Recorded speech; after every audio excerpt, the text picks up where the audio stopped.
আজকে আমাদের জাজিরা স্টুডিওতে আমরা আমাদের দুইজন খুব প্রিয় মানুষকে পাইছি।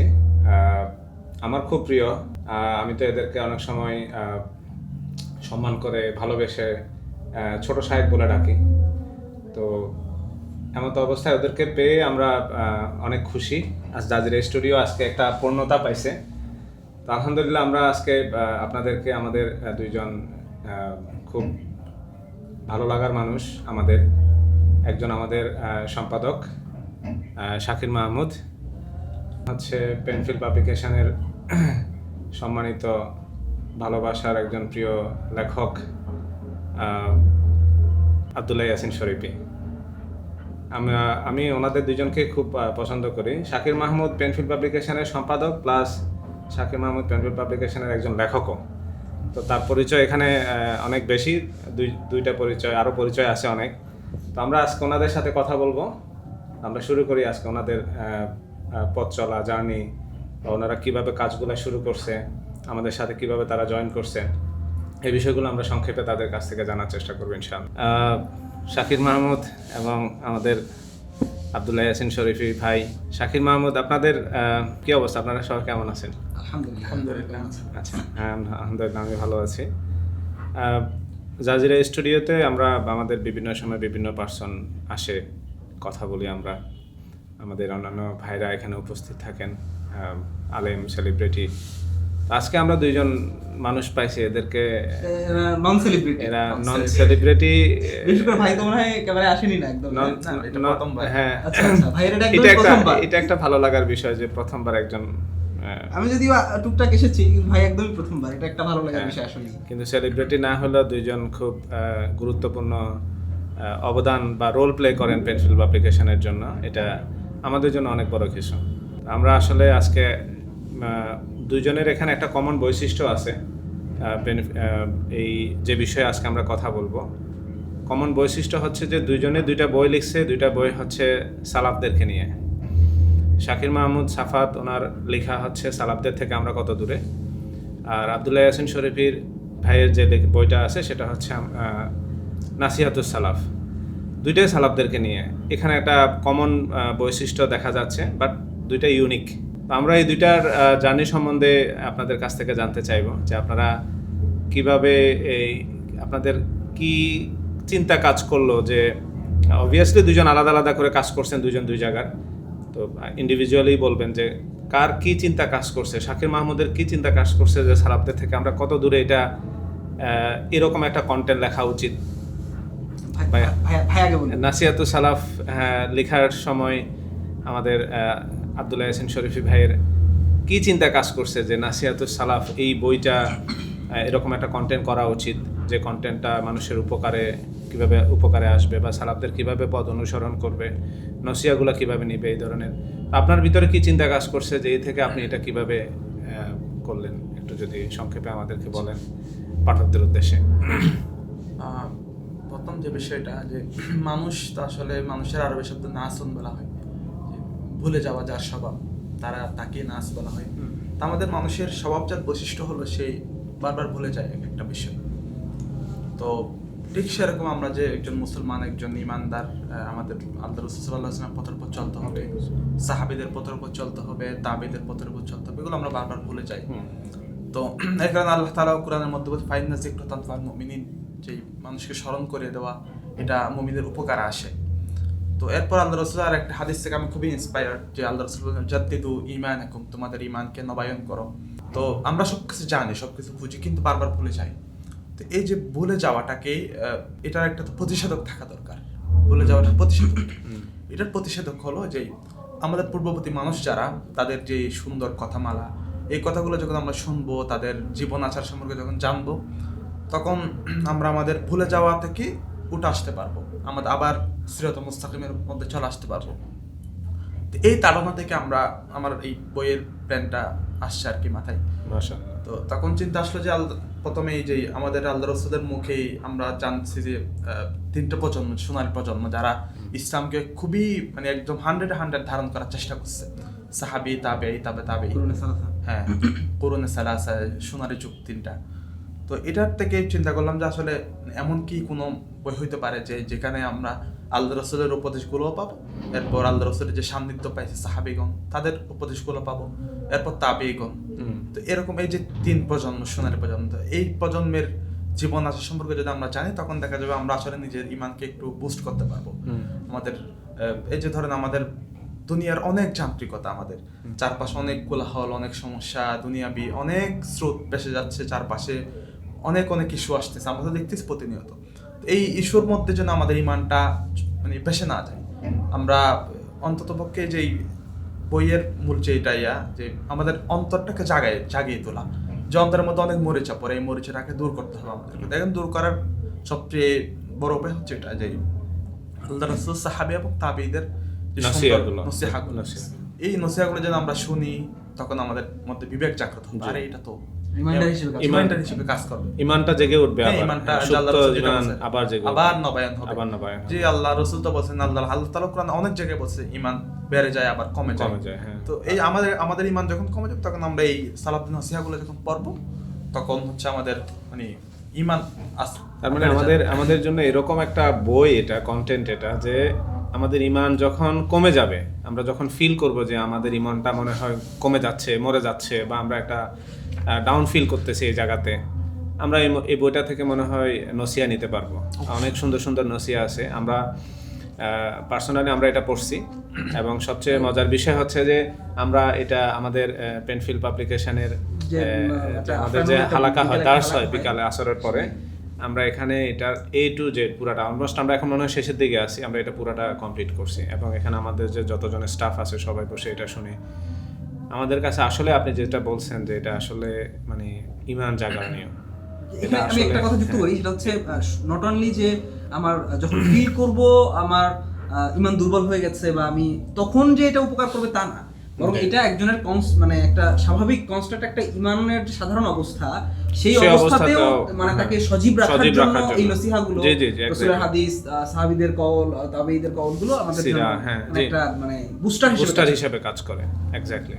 তো যেমন ধরেন এই বই থেকে যদি আমরা একটা উদাহরণ দিতে চাই, তো এই বইয়ের যে আপনার লেখা যখন শুরু করলাম তখন যে সাহাবীদের অধ্যায়ের মধ্যে আমরা এই যে হযরত হুযায়ফা ইবনে আল-ইয়ামান রাদিয়াল্লাহু তাআলা আনহু, এটা খুব বিখ্যাত একটা নসিহত, যে মানুষের কল্প মূলত 4 প্রকার।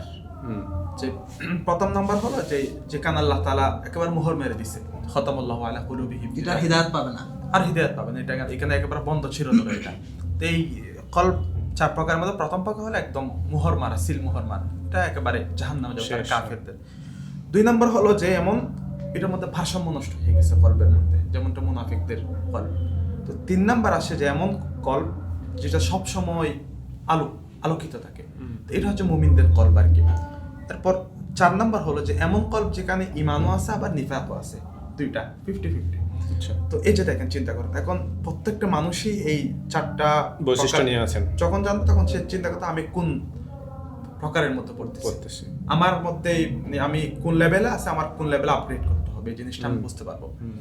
তো এই আর কি, এরকম আরো অনেক বলা যায় বলতে গেলে। যেমন এখানে আরেকটা আছে যে মানুষ 3 প্রকার, যে এটা হযরত আপনার ওমর রাদিয়াল্লাহু তাআলা বিখ্যাত একটা উক্তি, যে মানুষ 3 প্রকার।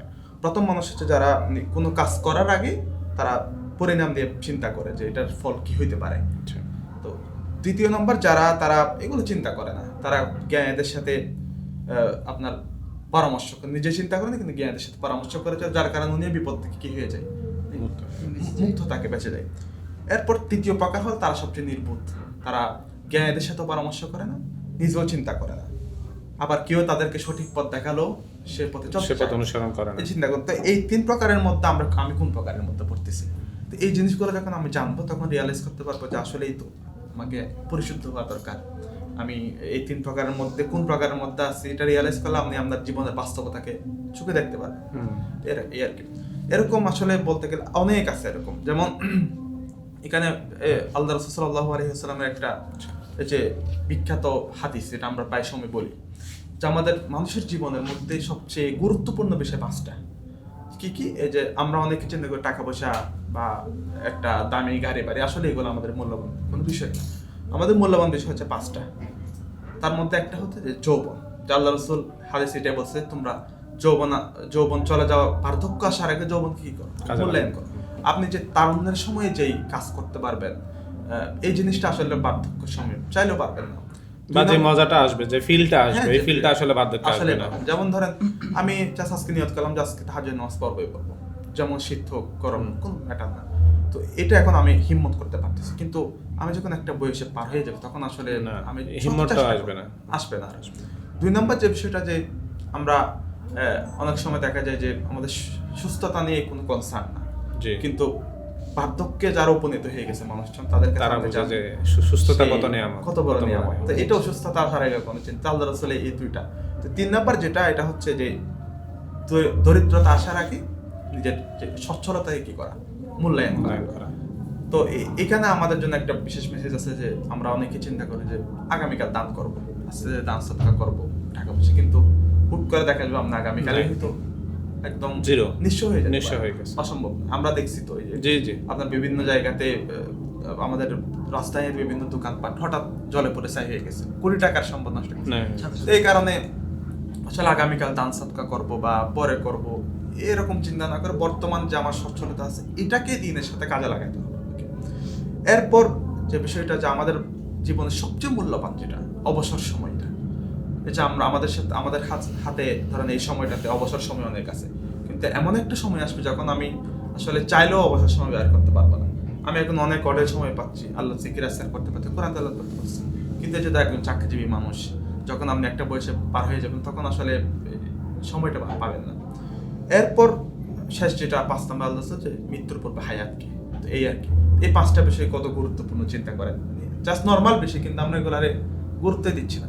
তো এরকম বলতে গেলে মানে এত বেশি আছে এখানে বলার মতো না। আমরা এই বই যদি দেখি, এখানে প্রায় কয়টা 500 কত প্রায় 600টা মতো আপনার সালাতের নসিহা আছে। তো আমরা ধরেন কোনো র্যান্ডমলি কোনো বইটা পড়লে টপিক ভিত্তিক পড়ি বা একটা দুটা টপিক হয়, কিন্তু এটা এমন একটা বই যে এখানে আপনি গুছানো সুন্দর করে এগুলা, গুছানো একদম আল্লাহ রাসূল, সাহাবী, তাবি। তো তাও আবার কোনো রেফারেন্স ছাড়া না, আমাদের প্রত্যেকটা উক্তির নিচে হচ্ছে রেফারেন্স আছে। আবার এখানে অধ্যায় ভিত্তিক পাক করা, যেই আবু বকরের অধ্যায়, এটা আবু বকরের অধ্যায় যত নসিহা আছে সবগুলা, এরপর ওমর, হযরত ওসমান, হযরত আলী রাদিয়াল্লাহু তাআলা, এরপর তাবিদের ওখানে হাসান বসরি রাদিয়াল্লাহু একটা আলাদা অধ্যায় আছে। তো এই আর কি, এবং এগুলা সবার আগে কিন্তু আল্লাহ রাসূলেরটা নিয়ে আসা হয়েছে। আল্লাহ রাসূলের প্রায় 100 পৃষ্ঠা, ওখানে আল্লাহ রাসূলের নসিহাগুলো আসছে। কেউ যদি চায় যে ইন্ডিভিজুয়াল পার্সন ধরে নসিহাগুলোকে পড়তে পারবে, কেউ যদি চায় যে আমি আল্লাহ রাসূলের চ্যাপ্টারটা আজকে পড়বো, কেউ যদি চায় যে আমি ওমর রাদিয়াল্লাহু আনহুর এই চ্যাপ্টারটা আজকে পড়বো, তাহলে পার্সন ধরেও পারবে। সেখানে তাবিন ওনাদেরও এভাবে সেম জিনিসটা করে আসতে পারবে। ঠিক আছে, মাশাআল্লাহ। আমরা খুব সুন্দর একটা মানে এই বিষয় সম্বন্ধে, এই যে জিনিসগুলা অনেকেরই অজানা, আমরা এগুলা জানতে পারছি। আমি এখন শাকির মাহমুদের কাছে আসবো। শাকির মাহমুদ, তুমি কিভাবে সালাফদের থেকে কত দূরে, এই বইটা আসলে তোমার কি চিন্তা কাজ করছে? এই বইটার পেছনের গল্পটা যদি বলি, এটা ছিল 2019 বা 20 সালের দিকে। আমার প্রথম বইটা 2020 সালে প্রকাশ হয়। আচ্ছা, ওইটা ছিল গল্প। তো আমার আসলে ইচ্ছা ছিল না যে গল্পের বইয়ের, আমি বলছি না যে গল্প খারাপ কিছু, গল্প এখন একটা দেওয়ার একটা মাধ্যম হয়ে গেছে। হ্যাঁ, তো কারণ হচ্ছে দেখা যাচ্ছে যারা সেকুলার মেন্টালিটি বা সেকুলার আইডিওলজির লোক, তারা কিন্তু গল্প উপন্যাস মানে সাহিত্য চর্চার মাধ্যমেই তাদের আইডিওলজিটা স্প্রেড করেছে, চেঞ্জ হয়েছে। হ্যাঁ, এবং মানুষের কাছে ছড়িয়ে দিয়েছে হচ্ছে তাদের যে মতাদর্শগুলো গল্পের মাধ্যমেই, তাদের যে একটা ন্যারেটিভ সেটা কিন্তু বর্ণনা করেছে গল্প উপন্যাসের মাধ্যমে। উপন্যাসের একটা ক্যারেক্টারের মুখ দিয়ে বলিয়েছে সে তার কথাগুলো। তো যার জন্য এটা অনেক বড় শক্তিশালী একটা মেসেজ, যার জন্য আমি ওটাকে ছোট করছি না।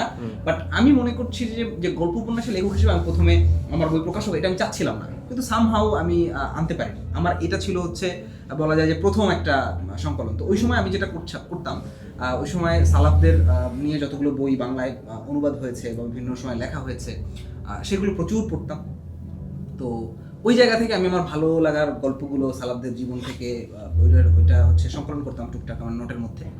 তো পরবর্তী গিয়ে যখন আমি চিন্তা করলাম যে আমি এই বিষয়ে একটা নিজস্ব কিছু একটা মানে সৃজনশীলতা এখানে দেখানোর মতন কি আছে, তো ওই জায়গা থেকে আমি যেটা করলাম যে শুধুমাত্র গল্পগুলোর সংকলন না, বরং ওইটাকে একটা কাইন্ড অফ তাদাব্বুর, যে এটার সাথে আমাদের জীবনের সাথে আমরা এটাকে কিভাবে কানেক্ট করতে পারি, যে এটা সালাফরা এভাবে চিন্তা করতেন, আমরা হলে আমরা কি করতাম, বা এটা আমাদের কোন অ্যাঙ্গেল থেকে দেখা উচিত। কারণ তাদের সব জিনিস তো আমাদের সাথে এই যুগে এসে ফিট করবে না, এটা স্বাভাবিক।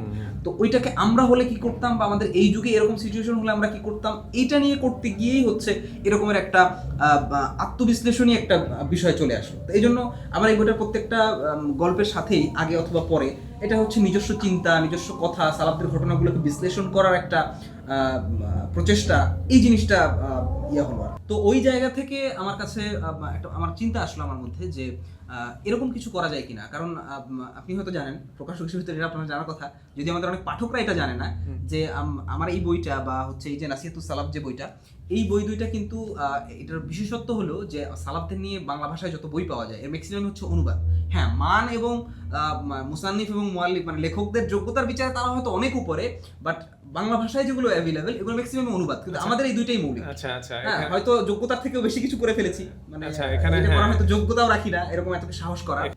এই আমরা যে আজকে দুইটা কন্টেন্ট নিয়ে বই নিয়ে আলোচনা করতেছি, এই দুইটা বই সালাফদেরকে নিয়ে, কিন্তু এটার মানে প্রধান এবং মৌলিক বৈশিষ্ট্য হচ্ছে যে দুইটা মৌলিক কন্টেন্ট, দুজনেই কিন্তু তারা মৌলিকভাবে এটা রচনা করছে, সংকলন করছে। আমি আমার প্রকাশক লাইফে অনেকগুলো বই দেখছি, ঘাটছি, আমি বিভিন্ন প্রকাশনীর বই সম্বন্ধে জানি, খোঁজখবর টুকটাক রাখি। ম্যাক্সিমাম আমার জানা মতে, আমার জানা কমও হতে পারে, কিন্তু আমার জানা মতে ম্যাক্সিমাম বইগুলোকে আমরা অনুবাদ হিসাবেই পাইছি। এখানে সালাফদের নিয়ে বইগুলোকে অনুবাদই করা হয় আমাদের বড় বড় মনীষীদের, সালাফদের আলেমদের বইগুলা থেকে অনুবাদ করা হয়েছে। কিন্তু এই দুইটা বই ওনারা দুইজনই মৌলিক রচনা করছে, এটা আপনাদের উদ্দেশ্যে জানাই রাখলাম আর কি, আপনারা যেন জিনিসটা আরো বেশি। এই বিষয়টা যদি একটু ইন ডিটেইলস বলি, যেমন ভাইয়ের যেটা এই কনসেপ্টের উপরে সবচেয়ে প্রাচীনতম একটা যদি ভালো সংকলন বলা হয় সেটা হচ্ছে ইমাম আহমদ ইবনে হাম্বলের কিতাবুজ জুহুদ, যেটা হচ্ছে অনেক আগেই হচ্ছে মাকতুবাত বায়ান থেকে এসেছিল, 3 খণ্ডে আলাদা করে, নবীজি, সাহাবী, তাবিঈন, আলাদা আলাদা। তো ভাইয়ের এটা কিন্তু হচ্ছে মৌলিক, উনি সংকলন করেছেন সব মৌলিক, এটা কিন্তু ওই তিনটার কম্বাইন্ড, ওই তিনটাতে যা হবে এটা বলা যায়, তার জিস বলা যায়, জিস, হ্যাঁ, সারমর্ম এটার ভিতরে। মানে হচ্ছে এখানে আরো একটা ইনফরমেশন দিয়ে রাখি, সেটা হচ্ছে যে মানে কিতাবুজ জুহুদের তিনটা তো আলাদা আলাদা কন্টেন্ট, এবং মোটামুটি একটা ভালো সমৃদ্ধ একটা কন্টেন্ট। এটা আমার জানার মতে এটা মার্কেটেও খুব ভালো চাহিদা সম্পন্ন হয়েছে। তো পাঠকদের উদ্দেশ্যে যারা এখন জিজ চায় তিনটার, তাদের জন্য মনে হয় নাসিহাতুস সালাফটা বেস্ট হবে। এখন আমাদের যান্ত্রিকতার সময়, কৃত্রিমতা, এখন আমরা সময় পাচ্ছি অনেক ব্যস্ততা, এই সময় সেই হিসেবে এটা একটা খুব ভালো চয়েস যে সে ওই তিনটারই সামারি একটা পাচ্ছে। হ্যাঁ, অবশ্যই। আরেকটা মজার বিষয় সেটা হচ্ছে যে আমার এই বইটার নামটার ক্ষেত্রে আপনি সম্ভবত জিজ্ঞেস করেছিলেন যে নামটা এরকম কেন। নরমালি তো আমি যখন আমাদের এই বইটা যখন আসে তখন তো ছোট ছোট নামই, এখনো মানুষজন ছোট ছোট নাম হলে মানুষের মুখস্থ মানে মনে রাখতে সুবিধা হয়। তো এটার নামটা মূলত শেখ আব্দুল মালিক আল কাসিমের একটা সিরিজ লিখতেন উনি, যেটার 7 নম্বর না কত নম্বর খণ্ডটা সম্ভবত বাংলা একাধিক অনুবাদ হয়েছে, একাধিক প্রকাশনী থেকে এসেছে। এটা হচ্ছে আইনা নাহনু মিন হাউলাই আরবিটার নাম। এইটার হচ্ছে বাংলা অনুবাদ দুইটা এসেছে, একটা সম্ভবত হচ্ছে যে জীবন মরিচিকা, একটা হচ্ছে জীবন এক ধূসর মরিচিকা বা এই টাইপের কিছু। এটা ইংরেজি life in the hidden shadow বা এই ধরনের কিছু ইংরেজি বইটা অনুবাদও আছে। মানে টোটালি এটা খুব জনপ্রিয় ওনার ওই সিরিজটার মধ্যে, আইনা নাহনু মিন হাউলাই সিরিজটার মধ্যে হচ্ছে এইটা খুব জনপ্রিয়।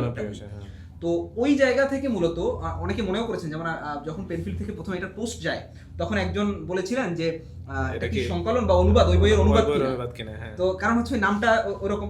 আমার কাছে মূলত আমি ওই বইটা থেকে তেমন কিনা, ওই বইটা থেকে কোনো কিছুই নেওয়া নাই, হয়তো দুই একটা টপিকই মিল থাকতে পারে, বাট ভিতর থেকে ওই বইটা থেকে আমি কোনো হাওয়ালা দিইনি। আমার ম্যাক্সিমাম হাওয়ালাগুলো হচ্ছে একদম প্রাচীন কিতাবগুলো থেকে। আর হচ্ছে ওনার ওই নামটা দেখার কারণে মানুষজন মনে করেছে। তো ওই নামটা আমার কাছে এত ভালো লেগেছে যে আমি তখনই ঠিক করে রেখেছি যে এটা বাংলা করলে যেরকমটা হয় যে সালাফদের থেকে আমরা কত দূরে, এটা আমি আমার বইটার নাম দিব, এটা আমি আগে থেকেই ভেবে রেখেছি। তো এই মানে এই জায়গা থেকে মূলত নামটা এরকম দেওয়া।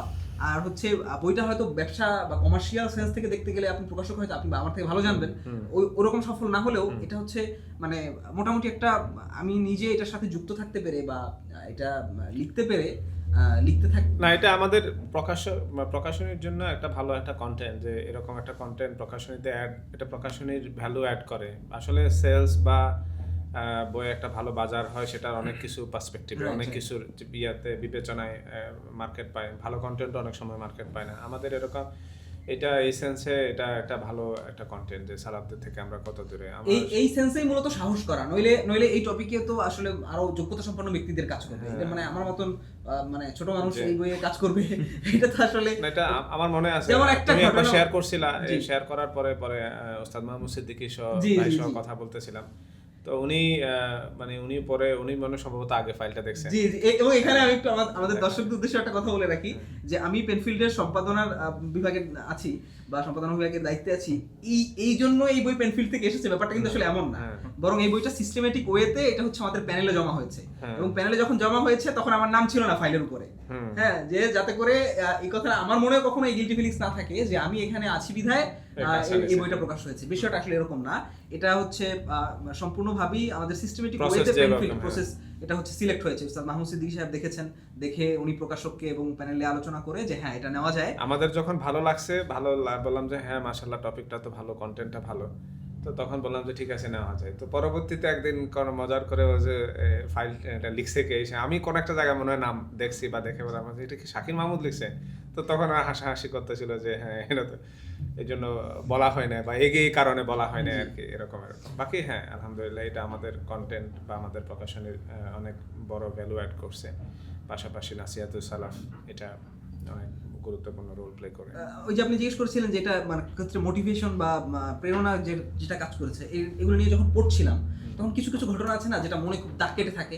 তো ওরকমের সালাফদের একটা ঘটনা আমার কাছে যেটা মানে এই বইটার মধ্যে যদি বইটার ব্যাপারে কিছু বললে যেই ঘটনাটা আমার সবার সামনে আগে এগিয়ে আসে, মনে আসে, সেটা হচ্ছে ওই যে এই আয়াতটা যখন নাজিল হয়, রাসূল সাল্লাল্লাহু আলাইহি সাল্লাম যখন সাহাবীদের সামনে আয়াতটা তিলাওয়াত করেন, লান তানালুল বিররা হাত্তা তুনফিকু মিম্মা তুহিব্বুন, তখন আবু তালহা রাদিয়াল্লাহু তাআলা আনহু ওই মজলিসে উপস্থিত ছিলেন। তো উনি তো একজন ধনী সাহাবী আমরা জানি।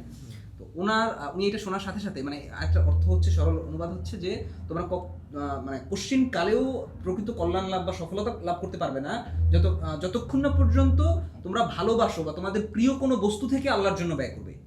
হ্যাঁ, মিম্মা তুহিব্বুন, যা তোমরা ভালোবাসো, এটা থেকে যতক্ষণ না পর্যন্ত তোমরা ব্যয় করবে ততক্ষণ পর্যন্ত তোমরা মানে সাধারণ দান সাদাকা করলে ঠিক আছে, এটা তো সওয়াবের কাজ, বাকি সর্বোচ্চ কল্যাণ সর্বোচ্চ সফলতা লাভ করতে হলে তোমাদেরকে প্রিয় বস্তু থেকে আল্লাহর জন্য দান করতে হবে। তো এটা যখন এই আয়াত যখন নাজিল হয়, আবু তালহা রাদিয়াল্লাহু আনহুর সোর্স অফ ইনকাম যতগুলো ছিল এর মধ্যে সবচেয়ে বড় এবং সবচেয়ে লাভজনক যেটা ছিল সেটা হচ্ছে বাইরাহা নামক একটা খেজুরের বাগান, বিশাল বাগান। হ্যাঁ, তো উনি সাথে সাথে ওইটা আল্লাহর রাস্তায় দান করে দিলেন। সুবহানাল্লাহ। এবং রাসূল সাল্লাল্লাহু আলাইহি ওয়াসাল্লাম পরে এটা দুটো এতিম বাচ্চাদের মধ্যে ভাগ করে দিয়েছিলেন। তো মানে চিন্তা করেন, আমরা কল্পনা করতে পারি, মানে আপনি চিন্তা করেন যে একটা মানুষ ব্যবসা করে, তার 2-3টা গার্মেন্টস ফ্যাক্টরি আছে, সবচেয়ে লাভজনক যেটা তিনি পুরোটা দান করে দিলেন আল্লাহর রাস্তায়, বা সবচেয়ে বড় যে জিনিসটা আছে সেটা দান করে দিলেন। মানে এটা শুনতে যতটা মানে শোনাচ্ছে ইজি, বিষয়টা আসলে ততটা ইজি না। মানে আমি বর্তমান সময়ের পার্সপেক্টিভে দেখলে কিন্তু এটা অকল্পনীয় ব্যাপার, অকল্পনীয়, এটা অকল্পনীয়। চিন্তাই করা যায় না। আমি এবং কিভাবে এটা করবো যে আমার এত বড় প্রফিট হচ্ছে, দুনিয়ার পার্সপেক্টিভে দেখলে এটা আসলে কখনো পসিবল মানে আমাকে এটাই তো এখন আমাকে বেশি প্রফিট দিচ্ছে, এটাই হ্যাঁ। এই গরুটাই তো আমাকে বেশি দুধ দিচ্ছে, এই ব্যবসাটাই তো আমাকে বেশি টাকা জেনারেট এবং করতেছে। শুধু তাই না, এবং সেটা দিয়ে দিচ্ছে। এই ঘটনাটা আমার এখানে আনার উদ্দেশ্য হচ্ছে এই আয়াতটার উপর নির্ভর করে পরবর্তী যুগেও অসংখ্য সাহাবী এবং তাবেঈদের মধ্যে তাদের প্রিয় বস্তু থেকে আল্লাহর জন্য ব্যয় করার যে নজির, মানে এটা এখানে 3-4টার মতন ঘটনা সম্ভবত আমি এনেছি। তো আরো অসংখ্য এরকম ঘটনা হয়তো খুঁজলে পাওয়া যাবে সালাফদের জীবনে, যে তারা প্রিয় বস্তু, এই আয়াতটা যখনই মনে পড়েছে, আব্দুল্লাহ ইবনে ওমর রাদিয়াল্লাহু তাআলা আনহু, তার একজন জাহেদ সাহাবী, সবাই জানেন যে উনি খলিফার পুত্র হওয়া সত্ত্বেও কত সাধারণ জীবন যাপন করতেন। উনি খচ্চরের পিঠে চড়তেন। হ্যাঁ, সাধারণত সাজদারা খচ্চরের পিঠে চড়ে না, ঘোড়া ছাড়া তারা চড়ে না, কিন্তু উনি খচ্চরের পিঠে চড়তেন, সাধারণ জীবন যাপন করতেন। কিন্তু তারপরেও ওনাদের তো সচ্ছলতা ছিল। তো উনি ওনার একজন প্রিয় দাসী ছিল, রুমাইসা বা রামিসা নাম তার। তো মানে অত্যন্ত তাকে ভালোবাসতেন তিনি, তাকে দেখলে তার চক্ষু শীতল হয়, ভালো লাগা কাজ করে। তো একদিন তার দিকে তাকিয়ে আছেন, তাকে দেখছেন, হঠাৎ তার এই আয়াতটার কথা মনে পড়ছে যে তোমরা ততক্ষণ পর্যন্ত প্রকৃত কল্যাণ লাভ করতে পারবে না যতক্ষণ না পর্যন্ত প্রিয় বস্তু থেকে আল্লাহর জন্য ব্যয় করো। সাথে সাথে রামিসাকে ডেকে বললেন, যাও তুমি আজ থেকে আজাদ। চিন্তা করেন, একজন পুরুষের জায়গা থেকে চিন্তা করেন যে তার প্রিয় দাসী, মানে আগে তো একজনের একাধিক স্ত্রী থাকতো, দাসী থাকতো, হ্যাঁ, তার প্রিয়, যার থেকে দেখলে তার মন ভালো হয়ে যায়, মনে আনন্দ কাজ করে, মানে সাথে সাথে তাকে দান করে দিলেন। আপনি কিন্তু এই জিনিসটা কিন্তু বর্তমান সময়ের সাথে রিলেট করতে পারবেন, রিলেট করা মুশকিল, আসলে মুশকিল। আপনি দেখেন না যে আমাদের বর্তমান সময়ে এই জন্যই তো আমরা সালাফদের থেকে কত দূরে, আমরা তো আল্লাহ, আমরা তো কত দূরে, মানে ডিসটেন্সটা কত দূর। আসলে একটা ঘটনা আছে এখানে, রবি ইবনে হুসাইম রাদিয়াল্লাহু আনহু, উনি ওনার ব্যাপারে এতটুকু বলা যথেষ্ট, আব্দুল্লাহ ইবনে মাসউদ রাদিয়াল্লাহু আনহুর শাগির্দ ছিলেন উনি। ওনার ব্যাপারে আব্দুল্লাহ ইবনে মাসউদ রাদিয়াল্লাহু আনহু বলেছেন, রবি, রাসূল সাল্লাল্লাহু আলাইহি সাল্লাম যদি তোমাকে দেখতেন তিনি তোমাকে ভালোবাসতেন। মানে চিন্তা করেন, মানে একটা মানুষ কোন লেভেলের তাকওয়াবান, পরহেজগার, দিনদার হলে একজন সাহাবী তাকে সার্টিফাই করেন যে রাসূল সাল্লাল্লাহু আলাইহি সাল্লাম যদি তোমাকে দেখতেন তিনি তোমাকে ভালোবাসতেন। তো তো সেই রবি ইবনে হুসাইন রাদিয়াল্লাহু আনহু শেষ বয়সে বিছানায় অসুস্থ হয়ে পড়ে আছেন, মানুষজন আসছেন তার সাথে দেখা সাক্ষাৎ করতে, আসছে বিভিন্ন তাবিঈরা বা ওনার যে শাগিদ যারা আছেন। তো এরকম দুজন এসেছেন, হিলাল এবং মুনজির নামে দুজন, ওনারা সম্ভবত তাবিঈ ছিলেন, তো তাবিঈ ছিলেন না, তো ওনারা দুজন এসেছেন দেখা করতে। তো তখন উনি বিছানা থেকে উঠে বসছেন, তখন হচ্ছে ওনার ছেলে ভিতর থেকে এসে বলছেন যে বাবা আমি জানতো আপনার জন্য কিছু আপনার পছন্দের পায়েস রান্না করেছিল, তো মেহমানও এসেছে, তাহলে এখন দেই, এখন খান। বলছে ঠিক আছে নিয়ে আসো। তো ছেলে ভিতর থেকে পায়েসের পেয়ালা বা গামলা নিয়ে এসছে।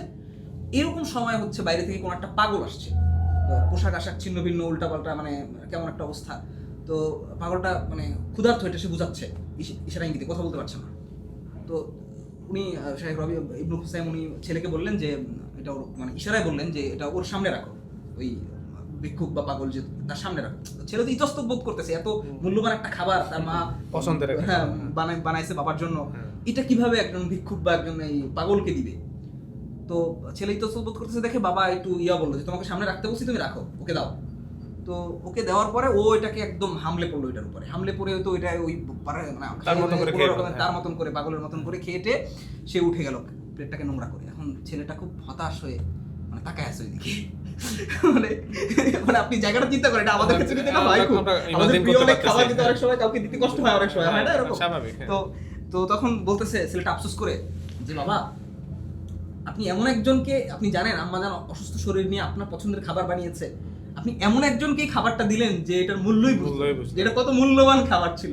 তো তখন রবি ইবনে হুসাইন রাহিমাহুল্লাহ তখন বললেন যে ও না বুঝলেও যার সন্তুষ্টির জন্য আমি দিয়েছি তিনি তো বুঝেন যেটা কত মূল্যবান।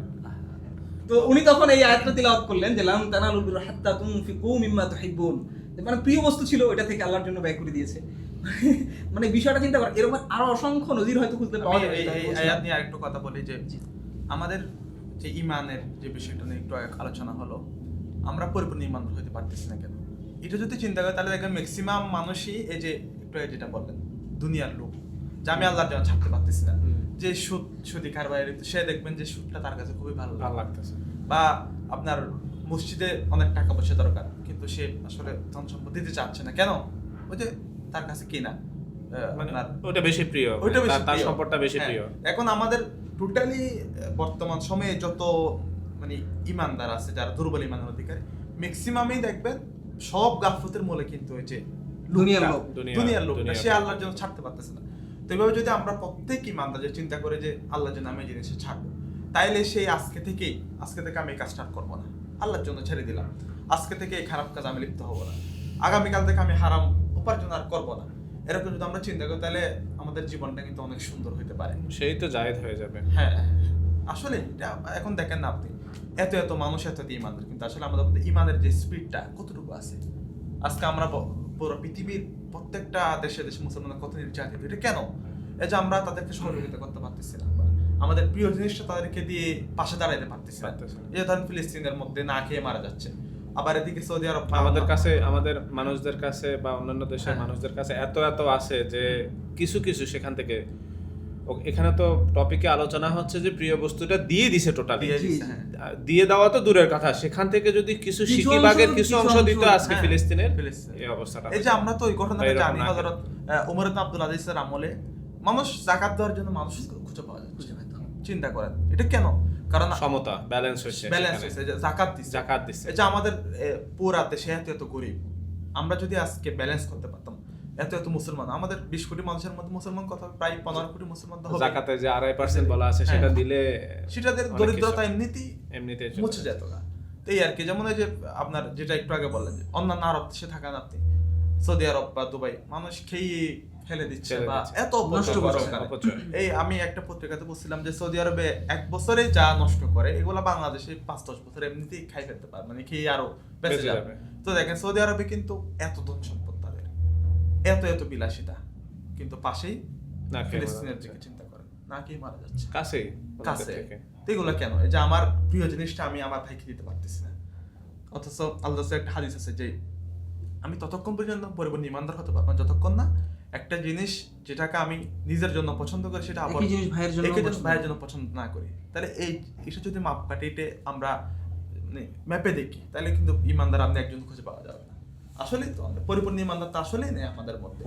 এই আল্লাহ আসলে একটা জাতির উপর এত এত আযাব এমনি এমনি কখনো কি বল আপত্তিত করেন তাদের কর্মের মাধ্যমে বিমা কাসাবাত আইদিন নাস, তাদের কর্মের মাধ্যমে এটা হয়েছে আর কি। তো আসলে আমাদের আমাদের এখানে আরেকটা কথা বলা যায় যে আমরা আসলে আমাদের এত বিপদ আপদ, এত দুর্যোগ বলেন, এত আযাব বলেন, এগুলা একটা বড় কারণ তো এইটাও যে আমরা আমাদের সালাফদের থেকে, আমাদের নবীজির আদর্শ থেকে আমরা অনেক দূরে, অনেক দূরে চলে গেছি আসলে।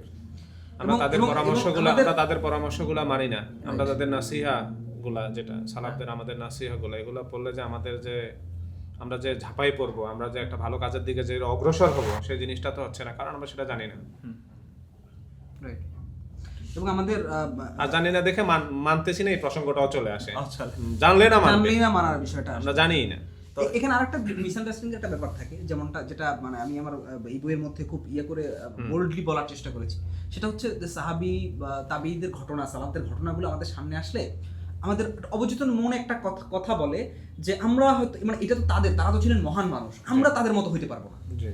এইটা প্রথমেই চলে আসে, যার ধরুন তাদের বিষয়টাকে আমরা একটা কিতাবী বিষয় আর আমাদের বিষয়টাকে বাস্তব জীবন এরকম মনে করি। আমি এই যে কথাটা বললাম না, এটা আমি একদম বাস্তব লাইফে অনেকের সাথে কথা বলতে গিয়ে আমি এই জিনিসটা পাইছি। কিরকম ধরো আমি অনেক নিকট আত্মীয়র কথা বলি, যাদের সাথে কথা বলতে গিয়ে তারা এরকম আমি অনেক সময় অনেক কথা পাইছি যে রাসূল সাল্লাল্লাহু আলাইহি সাল্লাম এই কাজটা করছে কারণ উনি নবী ছিল, উনি রাসূল ছিলেন, ঠিক আছে, মানে মনে হচ্ছে ওনার জন্য এটা খাস করে দিছে, এই কষ্ট সহিষ্ণুটা আমি সেটা পারবো না। এই যে তুমি যেটা একটু আগে বললাম, মানে আমাদের সেন্সে চলে আসে অটো যে আমরা এটা পারবোই না, মানে আমরা ময়দানে নামার আগেই হার স্বীকার করে বসে আছি। আর রাসূল, সাহাবী, তাবেইন, এই যে জেনারেশনটা, এই যে প্রেক্ষাপটটাকে যখনই কারো মাথায় আসে মনে করে যে এটা আল্লাহর এত স্পেশাল যে ওনাদের বিচার আচার, ওনাদের জীবন কর্ম সবকিছু আলাদা আমাদের থেকে, আমরা ওইটা ধারে কাছেও যেতে পারবো না। কিন্তু এই সেন্সটার কারণে আমরা ওনাদের থেকে নসিহাগুলো নিই না, বা এই নেওয়ার যে একটা মোটিভেশন কাজ করবে, ডিমোটিভেশন চলে আসে শুরুতেই, যে না আমরা মনে হয় ওখানে তো যাইতে পারবো না, দূর আমাদেরকে আম করে বানাইছে।